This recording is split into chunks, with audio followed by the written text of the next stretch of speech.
was having a conversation with a friend of mine, and we were talking just about the archetypes of time and the archetypes of the journey that we move through in life. And we were saying like, oh, what are your 20s about? What are your 30s about? What are your 40s about? And I was thinking, actually, I think my 20s were, on the one hand, incredible, right? I had lots of fun and deep friendships and found myself and adventured like crazy and had this huge spiritual awakening, like lots of deep, meaningful things. But on a deep level, I think a lot of my 20s was spent in self-brutalization, like just being absolutely awful to myself, like beating myself up for not knowing my place in the world, desperately longing to know where I could be of service, and yet not fully valuing or being in touch with my gifts or my interests. And it's heartbreaking. It's heartbreaking to look back on it now and just to know how much I loved all the people around me and how little I was able to translate that value into appreciating myself, like seeing myself as precious and important, and instead just put myself in all of these like really unsafe and unsupportive situations, and then blamed myself for not being able to be better.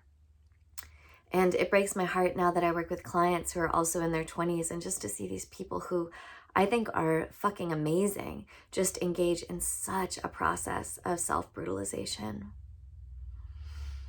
And it took me so much work and deep friendships and community and training to be able to kind of get out of that.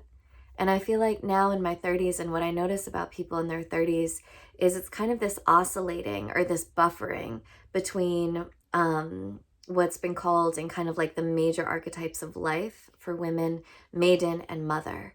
So the idea is you kind of go from maiden, mother to crone, and that these are marked by the cycles of Saturn in a lifetime. So Saturn spends about 28 to 30 years going in a full rotation and coming back to the place where you were born. So your first Saturn return is a lot about finding yourself and exploring, and then that's when you're a maiden, you know, or in the male I think it's called like a page. And that time in your life is actually supposed to be about that, right? That's the archetypal truth of it, is that you're supposed to spend that time trying things out, shedding different identities, taking stuff on, and then being disillusioned by it, like getting closer and closer to deepest truth, you know? And then it kind of crystallizes. And I gotta tell you, it was amazing. Like when I started turning 28, 29, 30, 31, I saw all of this chaos, all of this static, and a lot of people's lives just kind of went, huh. And people who were like, had no idea how it was gonna land for them ended up getting it, all these sort of big infrastructural pieces of their life in place. You know, it's like suddenly they decided, okay, well, I don't know exactly what career I'm going to choose, but I'm going to go in this general direction. Or actually meeting long-term partners, or actually, you know, getting clear about where they wanted to live, how they wanted to be spending their time, stuff like that. But I think partly because, so that's like the mother period or the father period, right? Where you're supposed to really be in the world. You've kind of found like what you're going to do. And then this question that Saturn is always asking us is, what do you want to master? So I feel like that 30-year cycle, like 30 to 60, you know, or 31 to 60, whatever, you're really in the praxis. You're in the learning, you're in the doing, you're in the like putting your time in, you're in the 10,000 hours, the 30 years of really mastering your craft, raising children, if you're giving your energy to raising children, feeding and nourishing your community. Like just, my God, like sometimes I think about my mom who ran a welfare to work program for the city for part of my life. And she would wake up in the morning, she'd like pack her little lunch, she'd make her little breakfast, she had the same thing every day. She'd get on the bus, she would go to work, she would be there, she would put in her 40 hours, she would come home, she would do her prep work for these courses, she would take care of us, you know, she would clean the house. Like there's just so much work that goes on in like the maintenance of life. And I feel like that central Saturn cycle, that mother, that father period is really when you're in that. You're in that, just like the daily labor of life. And then around your 60s, 65 or whatever, you transition to your third Saturn cycle, which is crone, or I don't even know what it's called for men, like wizard or something. But at that point, you become an elder. in the archetypal maturation of a human life, and you move into being a grandparent, if that's something either by blood or by community, you've mastered something and then can then teach it and mentor and apprentice other people in what it is that you've dedicated your life's work to. And you can kind of move away from society and move deeper into your internal landscape, right? You can disconnect from the collective culture and focus more on your spiritual life. And I think what happens in what I've noticed for myself and people who are in my cohort about being in our 30s is there's this kind of intense flitting or buffering or kind of like phasing in and out or integration weaving process between maiden and mother. And what's hard is that I think this is actually happening because of lots of factors, you know, social conditioning, whatever, the way society has changed, economics, maybe we're like up leveling, maybe we're going to live till 150, who knows what the fuck is happening. But I think this now kind of hits later for men in their 40s. So I think in their 40s, men start to look around and be like, oh fuck, like if I want a kid, I need to do it now. Or why didn't I choose a vocation, or now I'm feeling ready to settle down. But I think what's dangerous about this period is that it can become a time where we take on a lot of social stigma, a lot of social ideas. Like something that I've been confronting hard is how I thought I was this really radical person, and yet here I am, 33, and all of a sudden I'm like, oh fuck, am I gonna get married or what? Whereas like before I didn't even know how much that mattered to me, but all of a sudden tons of like comparison and social ideas of what success looked like, and am I far enough along in my career, and you know, why don't I own a house, and how much money am I making? All of these kinds of questions are hitting really hard. And so that part of how we navigate this time, maybe in your 30s, maybe in your 40s, maybe whenever this is hitting you,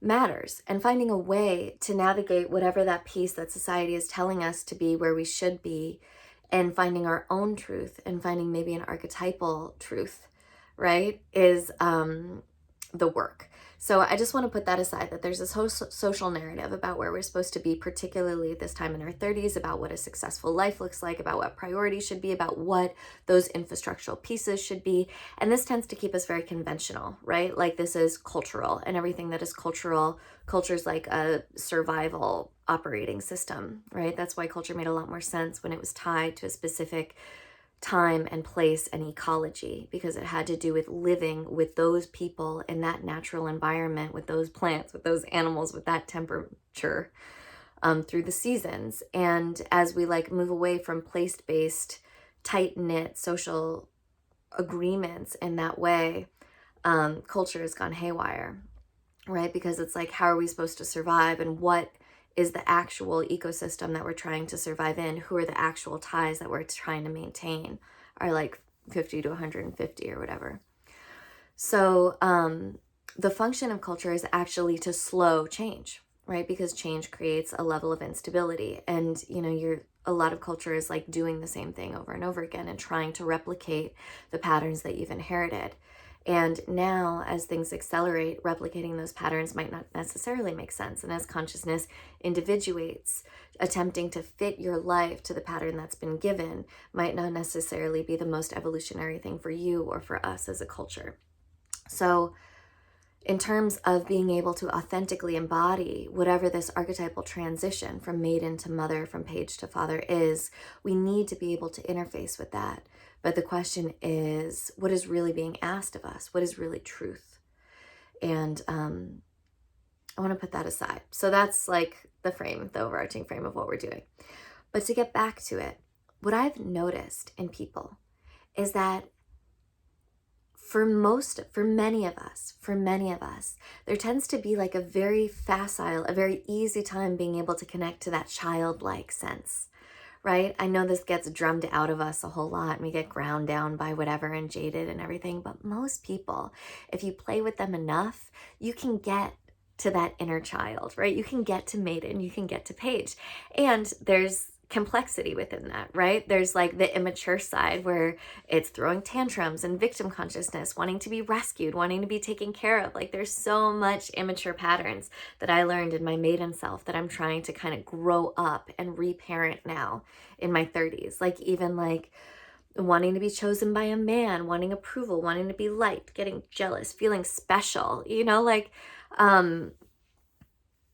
there's like when I was a child, like it felt completely reasonable to think that I could win an Oscar and a Nobel Peace Prize. Like that was just completely reasonable. That's like that childlike feeling of like specialness and wonder, and that success might come easily. And like I know we don't all have that necessarily programming or orientation or self-belief when we're kids or whatever, but like for me, that just seemed fully possible, right? That I would win an Oscar and a Nobel Peace Prize, and I would own houses all over the world, and I would travel around, and I would save all the turtles, and I would like launch these giant efforts, and we would clean up all the trash from the oceans, right? And everybody would love me and throw money at me, and I'd get to do whatever I wanted, and I'd be part of some super secret society, and we'd be saving the world, like all that kind of shit. And if you play with people, right? They tend to be able to access this, right? Like people will play with you. If you like get into that part of themselves, there's something about that child energy that's easily accessible to us, or more easily accessible to some of us, right? So just try it out, right? If you really let yourself like talk in a little kid voice and be mad.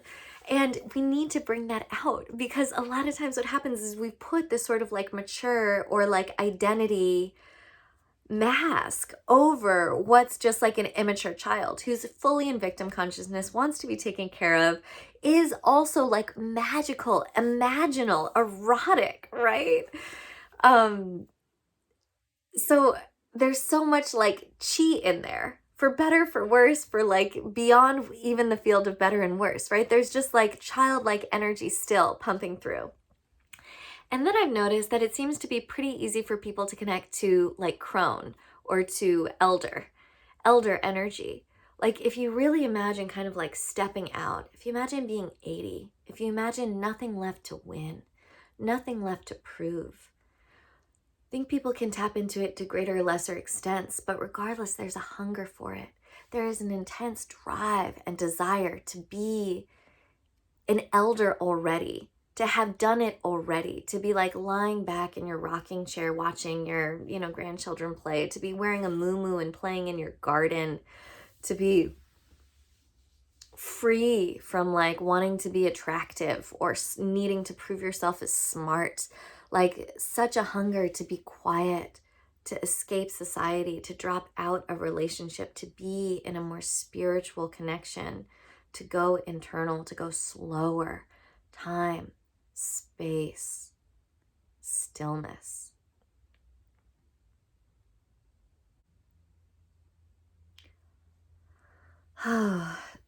So that really, I feel like what is actually hardest is this middle phase. Is this phase of mother, father, is this central period, because you need to mature while still being in the game, right? You need to mature through praxis, through trial and error, through being in it. You have to like learn new skills in the wild. You have to heal while you're being continuously tested. So part of this is needing to engage in relationships, right? Like in the process, while all your attachment is up, while all your childlike fantasies are up, while all your, desires to maybe drop out completely are up, you need to like engage in it. You need to confront the realities of the world, right? I am not going to win an Oscar and a Nobel Peace Prize. You need to confront like your own specialness, right? I am special and yet you are special. I am special, but I am not necessarily like the best. You need to enter like the weeds of competition, like I went to LA and went to go try out for something, and it's like there were like hundreds, maybe thousands of people at that tryouts, all of whom, or I would say most of whom, were like better at me than the thing that I was trying out for. Even now I live in Portland, which is not like where the talent from all over the world flocks, right? But it's like, on the one hand, I'm one on a million. On the one hand, I'm a dime a dozen, right? There's so many incredible, amazing people. And how can I hold my own specialness and the precious importance of my own truth and my own voice while in this context where everyone is special, everyone's voice matters. And also, maybe my voice isn't the most important voice to uplift right now. And it's not so much about, like, even that's a maturity thing. Like, how much is me sharing my voice for this like external desire to be received and seen and validated and appreciated by others, versus this internal emergent experience of just my own maturation process of getting in touch with my truth, becoming a better sensor for my truth, being able to share it when it's time to share it, when it's real and hot and coming through me. All of this, I think, is part of what makes this middle period the most difficult. Also because you do need to confront life decisions, right? You do need to like choose a path. And that's the thing about that puer, that eternal youth, or what I think is kind of like sometimes archetypally for women, like the damsel energy. Like, you do need to make choices, and the more choices you make, the more choices you close off, to the point where you get to the end and you can see, like, yes, that was the path that happened, and every point along the way it becomes tapered and tapered down. So all of this is just to say that I think this time of life is very hard. And I think in terms of navigating it from a place of deep process, something, because it has to do with life decisions, something that I've gone back to personally, because I've been dealing with this a lot, just a lot of like, what's the right move here? You know, like, life is crazy. Who am I? What do I really want? Confronting all of that, social things about where I'm supposed to be, and having to navigate it. And for me, I want to be navigating a place from deep process. I want to be navigating a place from soul. I don't want it to be imposing what it's supposed to look like. I don't want to be like drinking the Kool-Aid of society, or even just coming up with my mind's idea of who I am and what I should do, and force a lot of will and energy into productivity, right? Because what I found is, if it comes from soul, if it emerges from the depths, then that has all the energy I need. And I tend to be inspired enough that things happen. But it's a different ceremony to be in constant communion with that and relationship to that, and to remember to be devoted and committed to that process and those muses and that listening. So one idea that we have in process work is this idea of high and low dreams, right? So you can have a high dream, which is like your greatest hopes for something, and you can have a low dream, which is your worst fears. And this is super fractal. So you can have a high dream about something small, like going to the farmer's market, and there's a whole world in there about what it means to be out and about, and who you might see and what might happen. You know, you can have, or you can have a low dream about your farmer's market. You don't see those people. The weather is bad. They don't have what you were looking for. It feels like a chore, and all of a sudden you're in your low dream. And they're fractal because those tiny high dreams that we have for going to the farmer's market, for our birthday, for a talk with a friend, for whatever it is, tend to scale up into big things about what we want for our life. So we have a high dream of a romantic relationship. We have a high dream about what it's going to be like to be a parent. We have a high dream of finding meaningful work in the world. We have a high dream of what it looks like if we're really spiritual. We have a high dream of like being in creative flow state, right? Like all this shit that really matters. And then you make that even bigger, and it tends to be that there's like a few states of being that we're looking for. Like, each person has maybe 1, 2, 3, 5 kind of like core experiences that at their essence mirror each other. So the kind of experience that I'm looking for in sex mirrors what I'm looking for in food, in travel, in romance, in that creative flow state, right? They all share something similar. Like, you can say in certain ways, high dreams are like a drug of choice. And each of us have only a few drugs of choice. And it's wild. Like, if you look at what your peak experiences are, if you look at what you've been like trying to attain across all areas of pleasure and stimulation, it's usually only like 3 or 4 kind of like core essence level states. And if you know that, then it's helpful, right? Because you could just be like, oh, like, this is my drug of choice, this is what I want, and you can build on that. And then also try and recognize, because what happens with our high dream is it also forces us to live in perpetual reactivity, right? Because you go to the farmer's market and it's not like that. You like want your partner to be a certain way and they're not. And then you're in your low dream state, you're in a full-blown trauma experience, and we tend to start fighting with reality. Like, so much of our reactivity about life is about, instead of being with what is, We had unconscious desires and expectations, and we're angry that those unconscious and desires, expectations aren't working out.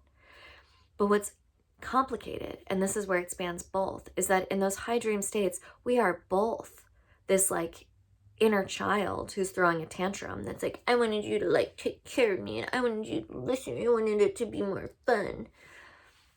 And at the same time, we're in the eldership of the fact that no, that's my deep soul. That is my true north. That's actually like this compass point guiding me of like, what is my bottom line? What is my non-negotiable? Like, what experiences I want to be moving towards, right? Like, this is a no for me in relationship. This is who I'm learning to be. This is what I want to create. There's all of this like deep, true soul there. And then there's a lot of like child, tantrum, trauma, attachment. It's the high and the low, which means that there's kind of this responsibility that falls on this maiden, on this middle part, this mother, this father's parent part, this second Saturn return emergence about how to know what's what and how to tell what's a true emotion coming from deep soul, from a reactive emotion coming from a fight with reality. And what's so complicated is I think that actually being able to be in touch with one's own truth and one's inner compass is being able to stay connected to your truth, to follow your excitement while navigating child and elder at the same time, if that makes sense. So I'm in this with you, right? I'm like not an expert in this at all. But I think part of it is like what Perry Chase calls the difference between internal versus external orientation, right? Like what I was saying before about it's not so much about what success means in terms of the outside, but really unpacking that for ourselves. What does success mean to me? What's the experience I really want? Why do I want success? Being onto yourself, investigating, because there might be this kind of like, well, I wanted to win an Oscar and the Nobel Peace Prize. I wanted everyone to love me, right? And then there might be like a deep sort of wisdom of like, I want to like be in touch with my truth. Like, I actually want to organize my life in a way that makes time for me to commune with my muses, whatever it is, you know? Not that that's about me or anything. But how it feels versus how it looks, I think is really important. And obviously, I think I've learned this most with relationships, because I've been in relationships that have looked good from the outside, but they felt horrible inside. And for me now, that's like a bottom line, absolutely not, you know? It's not worth it. It's not worth it. Like, I don't need to dig deeper to get to that rock bottom. Like, I felt it enough to know that the experience on the inside is really what matters.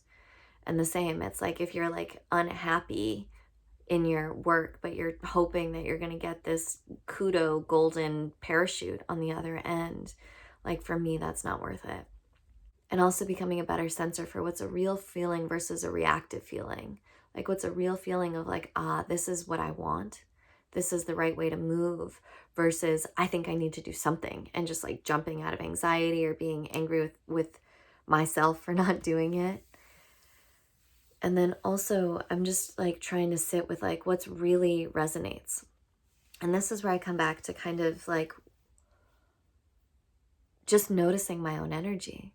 Because also, like I was saying before, like if something feels in deep resonance, there tends to be a natural source of energy for it. Because I really feel like when something is in deep soul resonance, you tend to open up like a pocket of access to all of this free energy in your being. It tends to move you, literally, in terms of giving you more energy. So, yeah, I don't know. It's just some stuff I've been thinking about. And to all my folks, all my peeps in this phase of life, like, props. I'm with you. This is a really especially confusing time to be navigating it. But I feel like the more that we can stay inside with our own experience and not compare and not impose like other models and timelines of what a life looks like, the more it opens up our truth and the more we get to live like wild, expansively, creatively. You know, like when I let go of that idea that I'm supposed to be married with a kid, owning a house, like doing whatever, like being a career therapist or something, like all of a sudden I was able to think of like 10 other lives that I might want to live, 10 other like whole ways that I might want to spend my limited and precious time on earth. So dream wild and stay in tune. And I love you so much.